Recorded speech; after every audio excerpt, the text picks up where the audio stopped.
If your family has ever said we're one family, we should share everything. Stop right there. I'm Amanda Wilson, and I learned the most expensive lesson of my life, as sometimes the people closest to you are the cruelest betrayers of all. 27% of Americans have cut ties with at least one family member. Today, you'll understand why.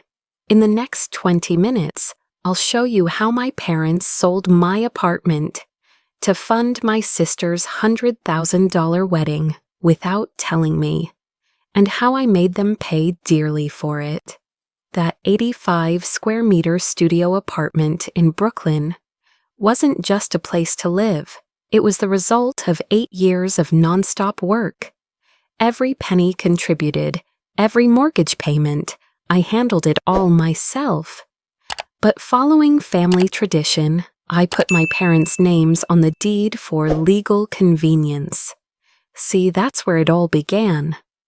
The vulnerability trap that 43% of American adults fall into when anxiety makes us seek family comfort. My parents had trained me since childhood to be the understanding daughter, while my sister Jessica got to be the golden child who could do no wrong. The warning signs were everywhere, but I missed them all. They'd always ask about my financial situation, but never share theirs. Every family dinner ended with discussions about my responsibility to help family, while Jessica's spending went unquestioned. When I bought the apartment at 28, Mom said, "It's so smart to keep family involved in big decisions." What I didn't realize was that I was being groomed, conditioned through years of family-first messaging to ignore my instincts. The psychology behind this is brutal. They were exploiting the oxytocin bonding that comes naturally with family relationships. Every time I helped them financially, every time I put their needs first, I was strengthening neural pathways that made me more vulnerable to manipulation. The financial manipulation started small. Dad would forget his wallet when we went to dinner. Mom would mention struggling with bills but get defensive when I offered specific help. They controlled information about their real financial situation while making me feel guilty for having boundaries. But the emotional blackmail was worse. "Jessica is so stressed about the wedding. You don't want your sister to suffer, do you?" When I'd express concern about their spending, they'd gaslight me. "You're overthinking it. Family helps family. That's what love looks like." I should have seen the pattern. Jessica could spend freely while I had to save for the future. They never asked my opinion on major family decisions, but my financial contribution was always expected. The clearest red flag? They celebrated Jessica's engagement with a 2-week European vacation, but told me my promotion at work meant I didn't need family support anymore. Research shows that 52% of Americans consider money the most negative factor affecting their mental health. I was living proof. Every family interaction left me drained, questioning myself, wondering if I was being selfish for wanting basic respect. But the most dangerous sign I missed, they'd trained me to see their financial irresponsibility as my problem to solve. When Dad mentioned cash flow issues, I'd automatically transfer money. When Mom worried about retirement, I researched investment options for them. I had become their personal ATM, and they'd convinced me it was love.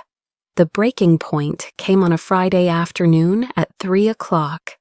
Mom's voice was unusually cheerful. "Amanda, great news! Jessica's wedding is going to be perfect." I was happy for my sister, until Mom said, "Thanks for contributing your apartment as a wedding gift." My hands started shaking, heart pounding. What? Which apartment? 30 seconds of silence. Then Mom, confused. Your Brooklyn place, we sold it yesterday. The money covers Jessica's venue and catering perfectly. The world tilted. You sold my apartment? Well, technically it's family property. We're all on the deed, remember? Jessica needed help, and you're doing so well financially. It's the perfect solution.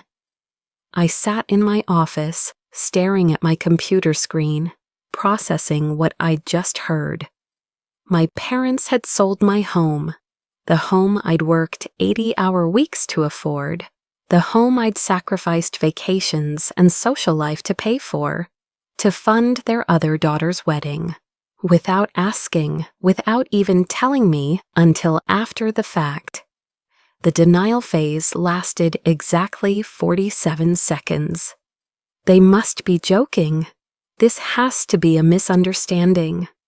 Then came the anger, pure, white-hot rage that my therapist later told me was a healthy response to betrayal. How dare they? How dare they? But anger gave way to clarity, crystal clear, cold understanding of what had really happened. This wasn't a mistake or miscommunication. This was calculated exploitation of trust I'd spent years building. I hung up without saying goodbye and immediately called my lawyer.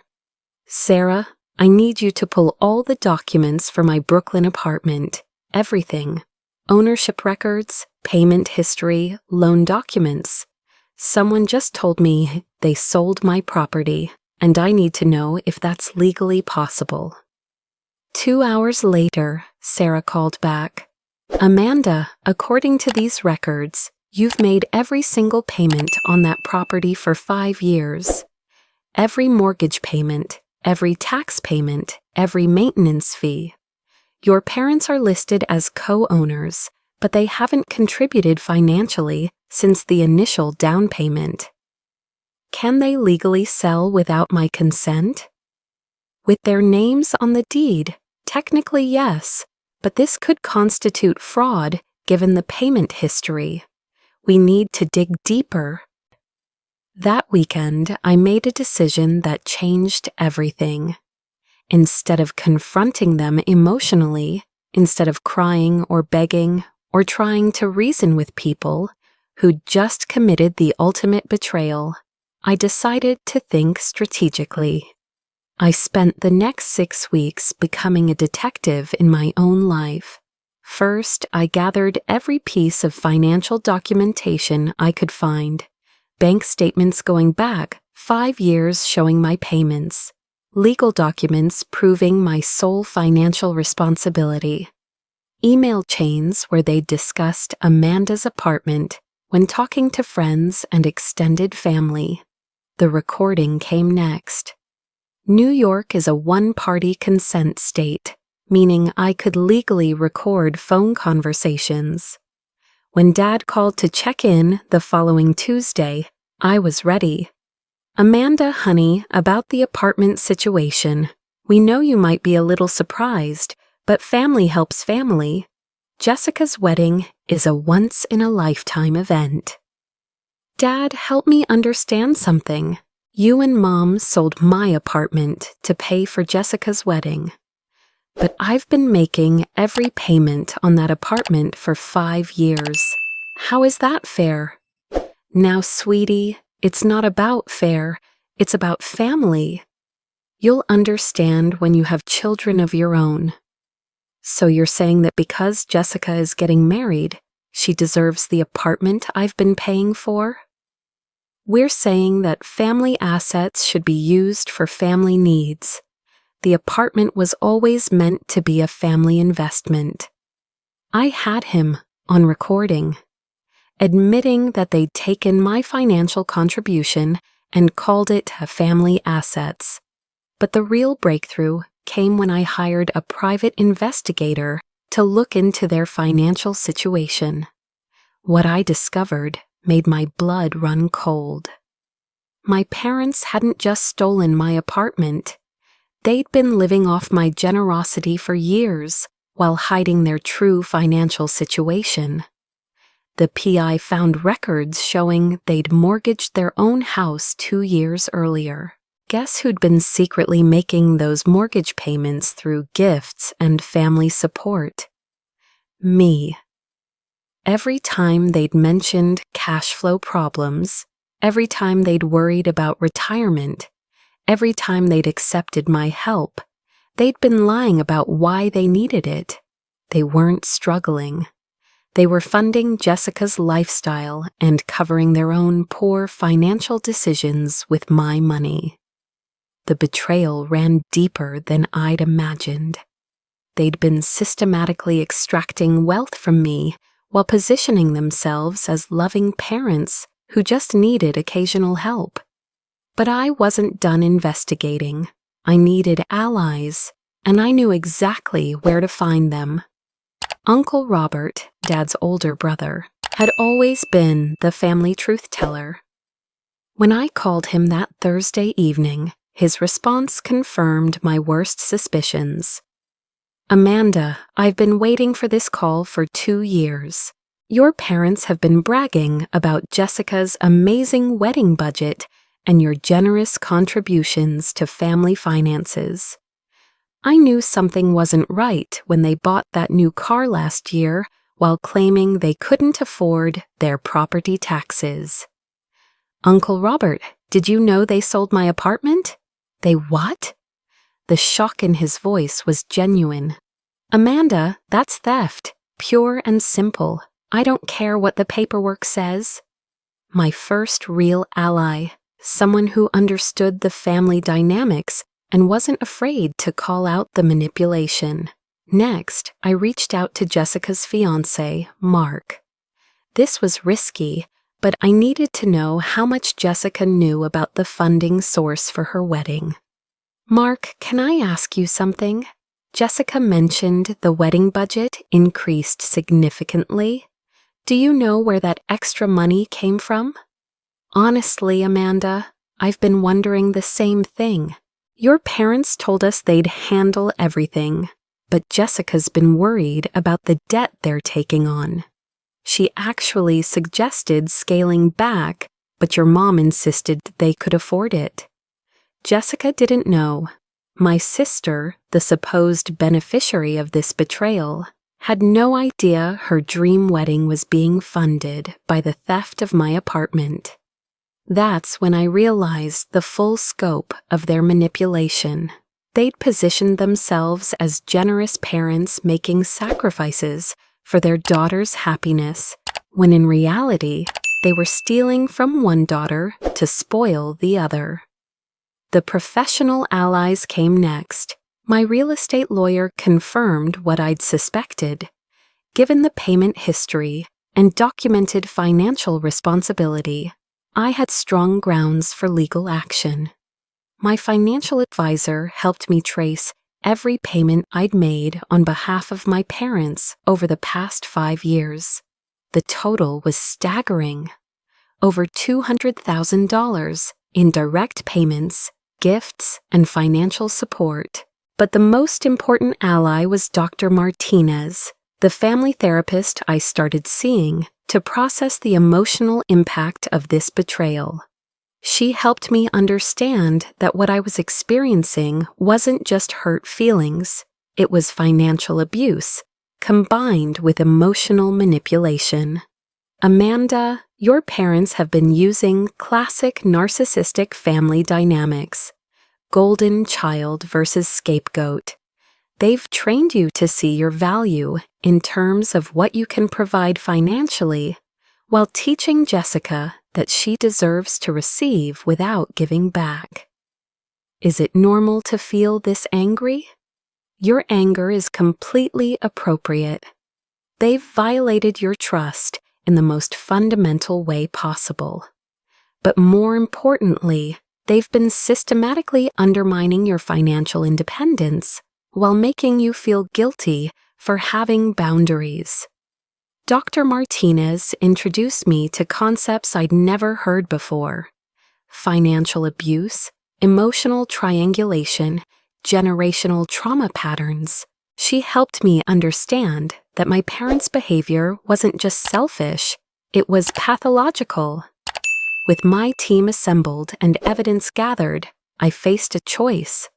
I could confront them directly, demand apologies, try to restore the family harmony I'd been trained to value above my own well-being. Or I could do something else entirely. I could make them face consequences for their actions.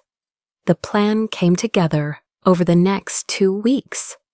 My parents had made one critical error in their scheme. They assumed I was too emotionally attached to family harmony to take serious action. They'd calculated correctly that I wouldn't scream or throw tantrums or make dramatic scenes, but they'd miscalculated something crucial.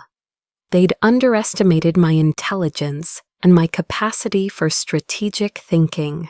See, while they were celebrating their successful manipulation of both daughters, I was discovering something that would change everything. Those mortgage payments I'd been making on their house, the family support I'd provided, all of it was documented, traceable, and legally significant. My parents didn't just steal my apartment to fund Jessica's wedding. They'd been using me as their personal bank for years, and now they were about to learn what happens when that bank calls in its loans. The foreclosure notice was dated exactly 2 weeks before Jessica's wedding. Perfect timing for maximum impact. But before I could execute my plan, I needed to prepare for their reaction, because when narcissistic parents realize they've lost control, they don't go quietly. They escalate. I was ready for war. The call came on a Tuesday morning, exactly as I'd predicted. Mom's voice was sickeningly sweet, dripping with false gratitude.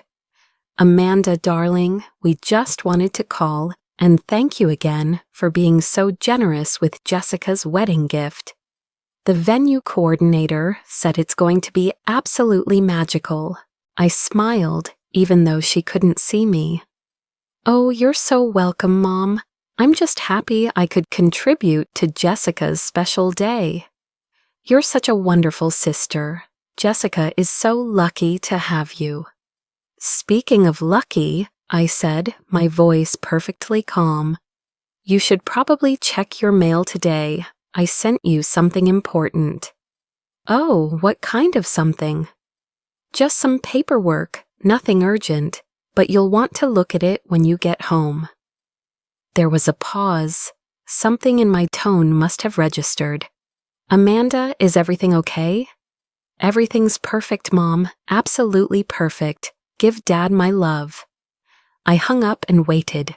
The foreclosure notice would be in their mailbox by 2 p.m. The document was 37 pages long, detailing every mortgage payment I'd made on their house over the past 5 years, every gift they'd accepted, every financial transaction that proved their total dependence on my generosity. The beauty of the timing was exquisite. Jessica's wedding was in exactly 14 days. All deposits paid, all vendors contracted, all guests invited, and suddenly my parents would realize that the daughter they'd just betrayed was the same daughter who'd been secretly saving their house from foreclosure for half a decade. My phone rang at 4:17 p.m. "Amanda," Dad's voice was strangled, panicked. "What is this? What did you send us?" "I sent you the truth, Dad. Every payment I've made on your behalf. Every time you said you needed help with cash flow. Every mortgage payment you couldn't afford. Did you think I hadn't been keeping records? You can't do this. This is family." "You're absolutely right. This is family, and family doesn't steal from each other." "We didn't steal anything. The apartment was family property." "Dad, listen carefully. I made every single payment on that apartment for 5 years, every penny. You contributed nothing except your names on a deed. And now I know why you needed those names there, so you could steal it when Jessica needed money for her fairy tale wedding. The silence stretched for 30 seconds. When he spoke again, his voice was smaller. Amanda, we can work this out. We're family. We were family, right up until you sold my home without telling me. Now we're just people who share DNA and some very complicated legal documents. What do you want? That was the question I'd been waiting for. I want you to understand something, Dad. That house you're living in? I've been paying the mortgage for 5 years. Those car payments you couldn't afford?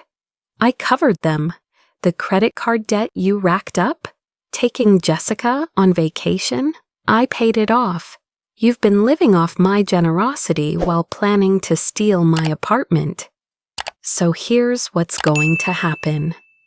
I paused, letting the weight of revelation settle in. The foreclosure proceedings will begin unless those mortgage payments start coming from your account, not mine. You have exactly 7 days to figure out how to pay your own bills. Because as of today, the Amanda Wilson Bank is permanently closed. You can't leave us homeless. I'm not leaving you homeless, Dad. I'm stopping myself from being robbed. There's a difference. The next call came 15 minutes later. Mom, crying. Amanda, please, we made a mistake. We can fix this. We'll give you the money back. What money, Mom? You already spent it on Jessica's wedding deposits. The venue, the catering, the flowers. It's all paid for, isn't it? Sobbing. We thought you'd understand. Family helps family. You're right. Family does help family. Which is why I've been secretly paying your mortgage for 5 years while you lied to me about your financial situation. Which is why I've given you over $200,000 in gifts and loans that you never intended to repay. I helped my family. What did my family do for me? We love you. You love what I can provide. There's a difference. The third call was the one that broke my heart. Jessica, confused and scared. Amanda, what's happening? Mom and Dad are freaking out about some foreclosure thing, and they're saying we might have to cancel the wedding. They said it has something to do with you. This was the moment I'd been dreading and anticipating. Jessica genuinely didn't know. She was an innocent victim of our parents' manipulation, just like me. Jess, sit down. I need to tell you something, and it's going to be hard to hear. I explained everything, the apartment sale, the hidden mortgage payments, the years of financial manipulation. Jessica listened in stunned silence. Oh my God, Amanda, I had no idea. I swear I had no idea that they were using your money. I know you didn't. That's not your fault. But my wedding, all this money, it came from stealing your apartment? It came from Mom and Dad's decision to take something that wasn't theirs to give. Jessica was quiet for a long time. When she spoke again, her voice was small. What do I do now? The wedding is in 2 weeks. Everything's paid for. All our friends and family are coming. That's between you and Mom and Dad, Jess. They created this situation. They need to figure out how to fix it. But you could help. You could make this go away. And there it was. Even Jessica, sweet, innocent Jessica, had been trained to see me as the family ATM. The assumption that my money was available to solve problems I didn't create. No, Jess, I can't, and I won't. The wedding planning crisis hit the family like a tornado. Within 48 hours, I was getting calls from aunts, uncles, and cousins who'd somehow heard that I was being difficult about Jessica's wedding. Aunt Linda called me a selfish brat. Cousin Mike said I was destroying the family over money. Uncle Tom suggested I was jealous of Jessica's happiness. But something interesting happened.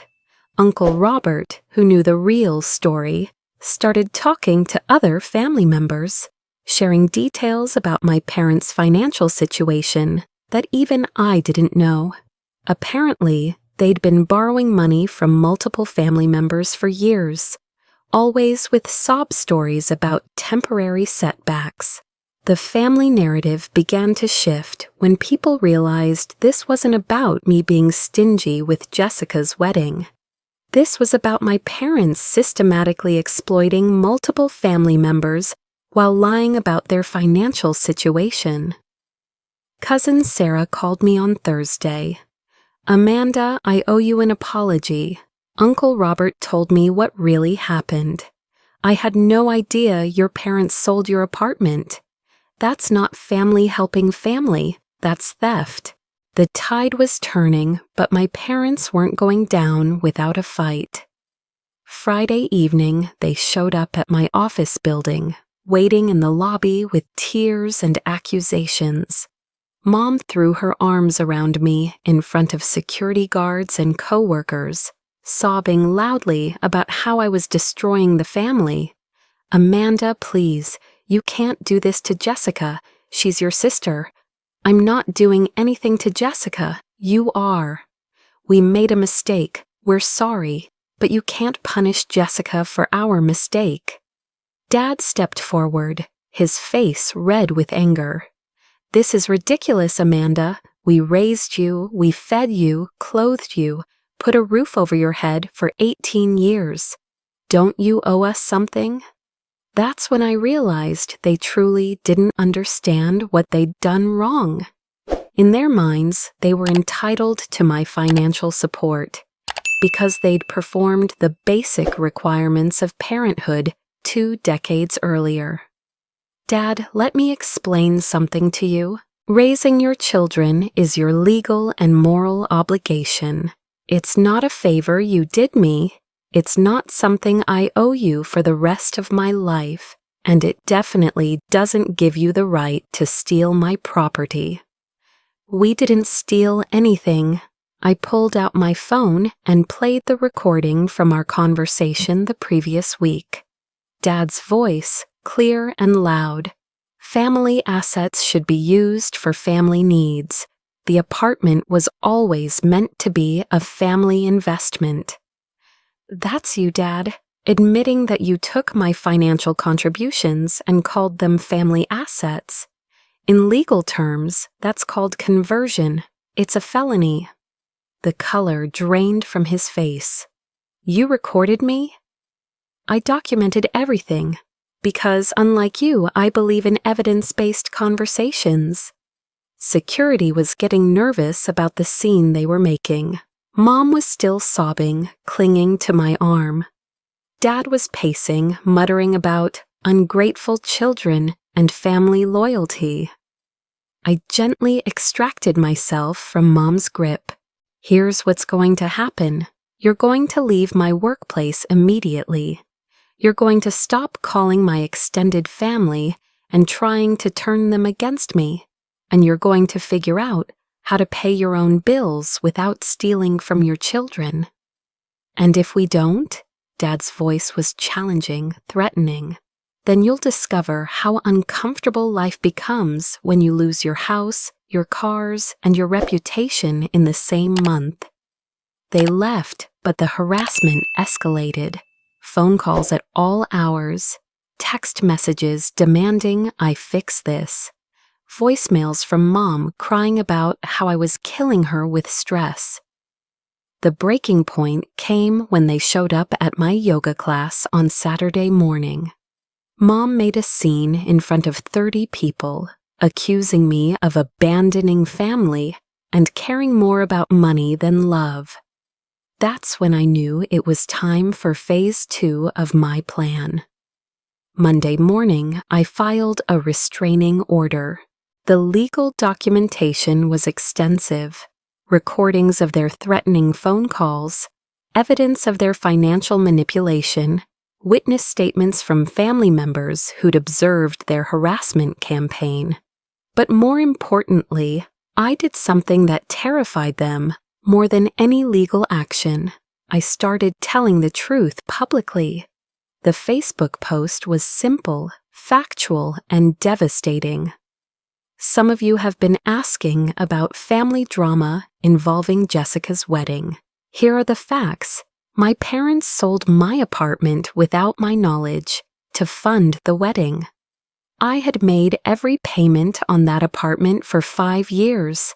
I have also been secretly paying their mortgage for 5 years while they told people they were financially stable. I will no longer be providing financial support to people who steal from me. Jessica's wedding funding issues are a direct result of our parents' poor financial planning, not my unwillingness to help family. The post included photos of key documents, the apartment sale paperwork showing the transaction I wasn't informed about, bank statements proving my mortgage payments, legal documents demonstrating their financial dependence on my support. Within hours, the family WhatsApp group exploded. Relatives who'd been pressuring me to just help Jessica suddenly understood the real situation. The narrative shifted from Amanda is being selfish to what the hell were her parents thinking? Jessica called me that afternoon. Amanda, I saw your post. I'm so sorry. I had no idea how bad this was. Jess, this isn't your fault, but you need to understand something. I can't fix this. I won't fix this. Mom and Dad created this problem by stealing from me and lying to everyone else. They need to solve it. I know, Mark and I have been talking. We're going to scale back the wedding a lot. We can't afford what they promised us, and we don't want money that came from hurting you. Yumian, that was the moment I realized Jessica was going to be okay. She was choosing to do the right thing, even though it meant giving up her dream wedding. But my parents weren't finished fighting. Tuesday morning brought a new attack. They hired a lawyer to challenge the restraining order and demand family mediation to resolve our misunderstanding. Their lawyer called my lawyer with an offer they would allow me to remain in the apartment they'd sold, and in exchange, I would continue paying their mortgage and drop all legal actions. My lawyer literally laughed. They want her to pay rent on the apartment she already owned, while continuing to pay their mortgage and drop legal action against them for theft. Do they understand how insane that sounds? Counteroffer, I told my lawyer. They have 48 hours to return my apartment to my sole ownership, reimburse me for 5 years of mortgage payments on their house, and commit to never contacting me again. Otherwise, we proceed with fraud charges.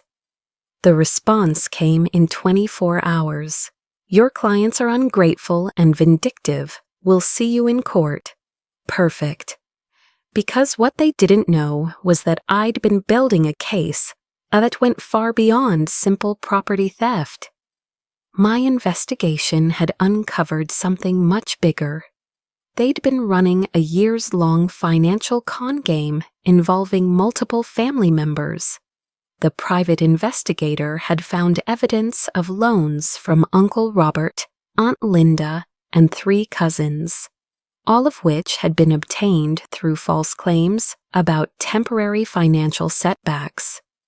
They weren't just family manipulators, they were con artists who'd been using emotional manipulation and false financial claims to extract money from relatives for years.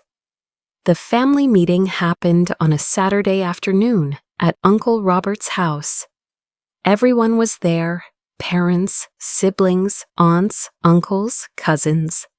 The whole extended family that my parents had been systematically deceiving.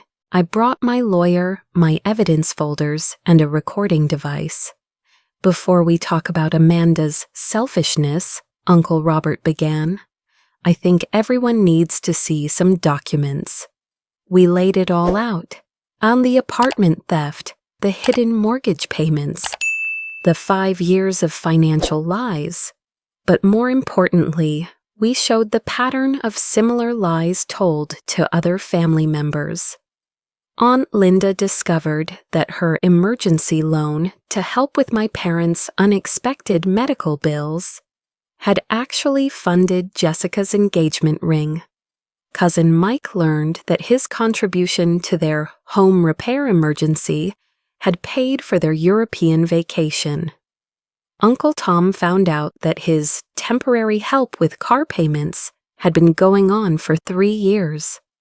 The room fell silent as people processed the scope of the deception. My mother, cornered and desperate, made one last attempt at emotional manipulation. We only took what we needed. We never meant to hurt anyone. We just wanted to give Jessica a beautiful wedding. "Mom," I said quietly, "you stole my home. You've been lying to your family for years. You've manipulated everyone in this room. And your response to being caught is to blame us for being upset about it. We're still your parents. No, you're still my DNA contributors. Parents protect their children. They don't rob them." The family vote was unanimous. My parents would return my apartment to my sole ownership, stop accepting financial help from any family members, and seek professional help for their financial problems.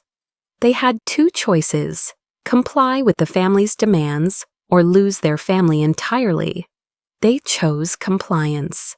6 months later, I was standing in my apartment, my actual legally mine sole ownership apartment, painting the living room a color I'd always wanted but had been afraid to choose when I thought it was family property. Jessica's wedding had been beautiful, small, intimate, affordable. She'd married Mark in Uncle Robert's backyard with 30 people, homemade food, and more genuine love than any $100,000 spectacle could have provided. My parents had been there, quiet and subdued. They'd paid their own bills for 6 months straight, attended financial counseling, and slowly begun rebuilding relationships with family members they'd deceived. They still didn't fully understand what they'd done wrong, but they'd learned that actions have consequences. The most important lesson wasn't theirs to learn, though. It was mine. I'd learned that loving someone doesn't mean allowing them to destroy you. That family loyalty doesn't require accepting abuse. That sometimes the most loving thing you can do for someone is to stop enabling their destructive behavior. My boundaries weren't walls built from anger. They were bridges built from self-respect. Bridges that allowed healthy relationships to flourish, while keeping toxic behavior from crossing over into my life. The phone rang while I was painting. Jessica's name on the caller ID. "Hey, how's married life treating you?" "Amazing. Mark and I are looking at houses in your neighborhood. Think you'd want some family nearby?" I smiled, dipping my brush back into the paint. I'd love some real family nearby.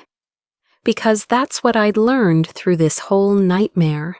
Family isn't about blood or obligation or shared property. Family is about people who choose to love you without trying to control you, support you without exploiting you, and celebrate your success without stealing from you.